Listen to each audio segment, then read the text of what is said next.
Hello mga mi! Welcome back sa ating mini vlog. So for today's video nga, eto at maglilinis nga ako ng aking cooking area. So gamit nga itong suds, ayan, ilalagay ko na lang yung link sa baba. So una ko nga gagawin ay lilinisin ko nga itong aking kalan dahil nga natuluan nga ito kanina nung ako ay nagsaing. So ngayon nga mga mi ay makakapag voice over na naman ang mima nyo dahil wala na naman bata sa bahay. So balik voice over na tayo at gawaing bahay.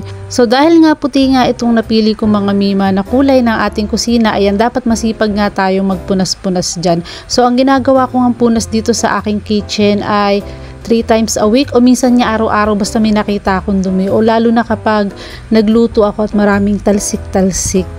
Inilagay ko nga lang dito sa gawing gilid ko yung mga gamit para nga mapunasan ko yung mga ilalim. So yung mga nagiging dumi nga dito mga mima ay yung mga insektong maliliit na nagkakalaglag kapag gabi. So etong ang pahalaman ko ay tinanggal ko na rin. Ayan mga mima, wala nga akong mailalagay na link nitong stand, itong maliit na upuan na ginagawa kong patungan nitong halaman.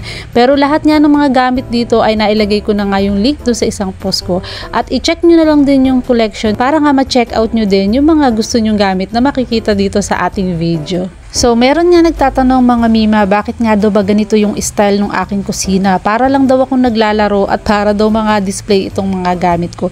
So lahat po nung nakikita nyo dito sa aking maliit na kusina ay ginagamit ko at hindi po iyan display. So bakit nga ba ganito yung aking kusina? Dahil dito po ako kumikita.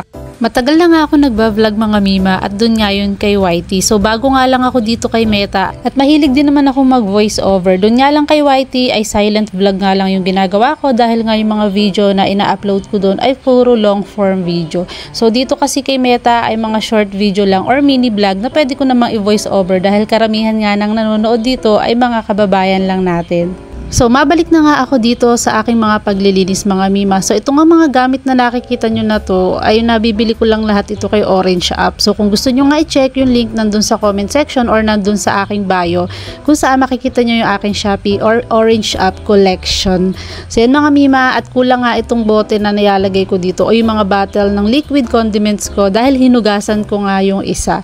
So bago ko nga i-refill yung soy sauce, talagang hinuhugasan ko yung bote dahil mabilis nga yun magmancha or kumukulay talaga yung soy sauce doon sa bote. So ito namang ricer na to mga mima, dati nga pala tong blue, pininturahan ko lang para maging pasok sa ating team. Ayan, at binalik ko na nga. At pati nga itong ricer na ginagamit ko sa lalagyan ko ng sandok or patungan ko ng sandok at saka nung mantika ay DIY ko lang yan mga mima. So yung paggawa ko nga niyan ay doon naka-upload sa aking YT channel. So eto nga, at didiligin ko muna itong aking pahalaman. So ever since na tinanim ko nga itong aking halaman ay at hindi pa nga yan nalanta, so lalo pa nga yan gumanda. So ito na nga pala yung isang bote na nilinis ko at i-refill ko lang din yan ng soy sauce. So repack nga lang tayo ngayon dahil budget lang. So enough na nga yung 2 pack nitong soy sauce para nga mapuno-puno itong ating bote.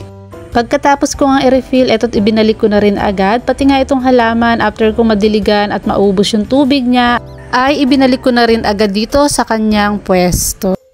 At ayan na nga mga mima, nakatapos na nga tayo maglinis. So hanggang dito na lang ang ating vlog. Kita-kita ulit tayo sa next vlog. Thank you for watching. Bye!